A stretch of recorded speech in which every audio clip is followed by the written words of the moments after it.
You have likely felt it before. That sudden, cold feeling in the pit of your stomach when you walk into a crowded room, or that flash of violent anger that seemingly comes out of nowhere over something completely small. You tell yourself it is just stress.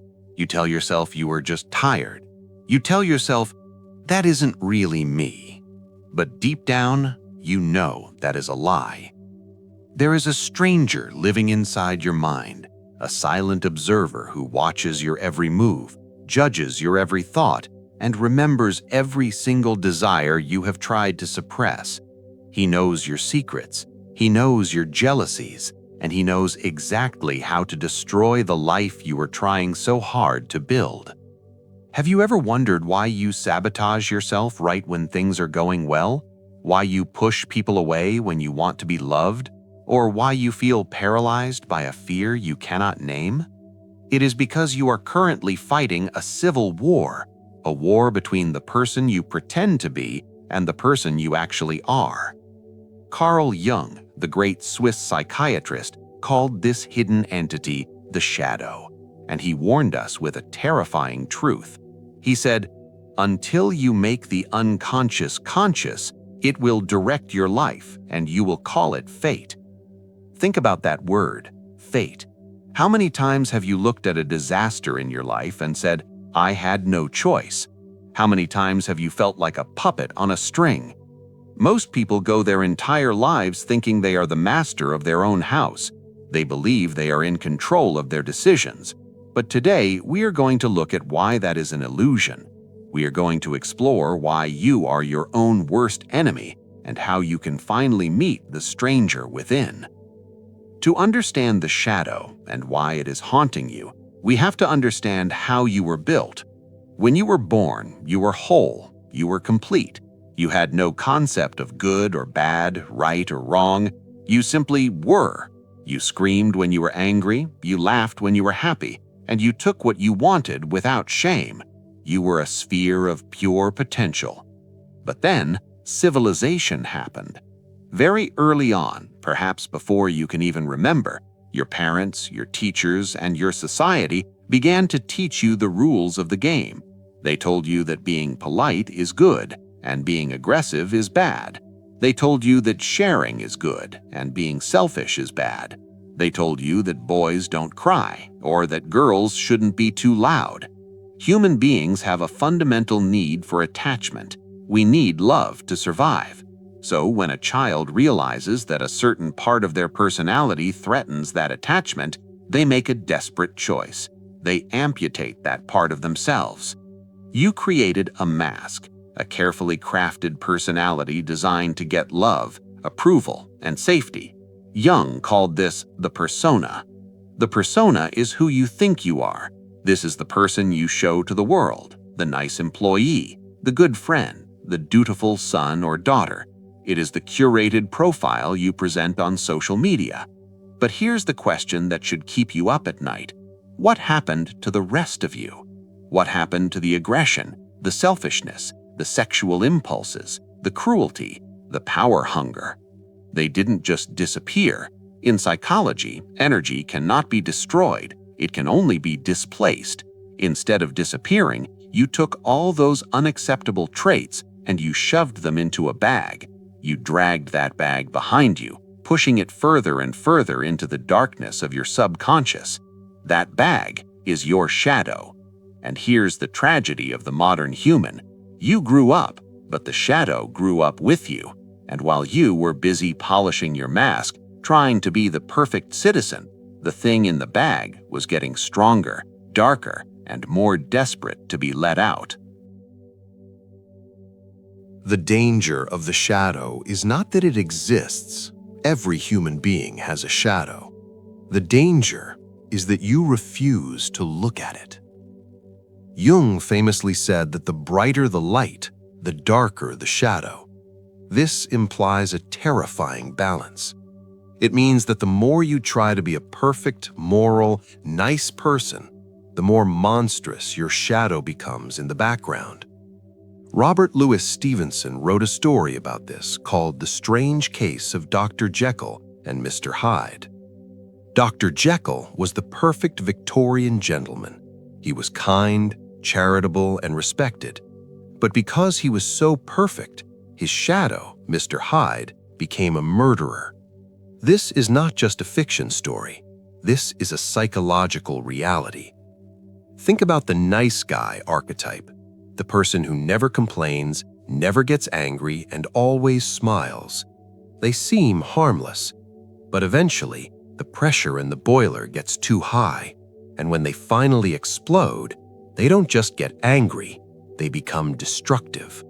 Because they have denied their capacity for darkness, they have no control over it. It possesses them. This possession usually manifests through a mechanism Jung called projection. This is the primary way the shadow tricks you, and if you learn to spot this, it will change your life forever. Have you ever met someone you instantly hated? You didn't know them, you hadn't spoken to them, but the moment they walked into the room, their arrogance or their loudness or their selfishness made your blood boil. You felt a moral superiority over them. Why? Jung would tell you that you do not hate them, you hate the reflection of yourself that you see in them. You are seeing your own repressed arrogance, your own repressed selfishness. They are acting out the things you wish you could do, but are too afraid to permit yourself, so you attack them. We project our shadow onto our partners, accusing them of the very things we are guilty of. We project our shadow onto political enemies, turning them into subhuman monsters so we can feel righteous. This is how mob mentality works. This is the collective shadow. When a society refuses to face its own faults, it finds a scapegoat to punish. History is full of catastrophes caused by people who thought they were the good guys. But the shadow doesn't just hurt others, it destroys you from the inside. When you ignore the shadow, it begins to sabotage your success. This is the writer who doesn't write, the artist who destroys their own work, the lover who cheats on a perfect partner. Why do we do this? Because the shadow wants to be known. It will drag you down into failure just to force you to look at it. It creates neuroses, anxiety, and depression. Depression is often just a woman in black knocking at your door. If you don't answer, she will camp on your lawn. If you don't let her in, she will burn down the house. The shadow is a starving animal in the basement of your mind, and if you do not feed it, it will eventually break down the door and eat you alive. So, what do? If we are all walking around with a monster on our backs, how do we stop it from destroying us? How do we stop the self-sabotage? The answer is not to kill the monster. You cannot kill a part of your own mind. The answer is to invite the monster for tea. Jung called this process integration. It is the terrifying but necessary act of turning around, looking into the dark bag, and owning what is inside. It is the ability to look in the mirror and say, yes, I am capable of cruelty. Yes, I am capable of selfishness. Yes, I have dark desires. When you acknowledge these things, something magical happens. They lose their power over you. A monster that you can see is a monster you can control, but a monster hiding in the dark controls you. But there is another reason to integrate your shadow, a reason that most people miss, and this is the key to unlocking your potential. The shadow does not just contain darkness, it contains gold. Remember, when you were a child, you didn't just hide your bad traits, you also hid your power. You hid your ability to be assertive. You hid your wild creativity because it was too messy. You hid your ability to say no because it was inconvenient for your parents. Many people today feel weak, anxious, and lethargic. They feel like they have no drive. This is because they have repressed their aggression so deeply that they have become harmless. But as Jordan Peterson, a student of Jung, often says, you should not be harmless, you should be a monster, and then you should learn to control it. A good person is not someone who cannot do evil. A good person is someone who could do evil, but chooses not to. That is what virtue is.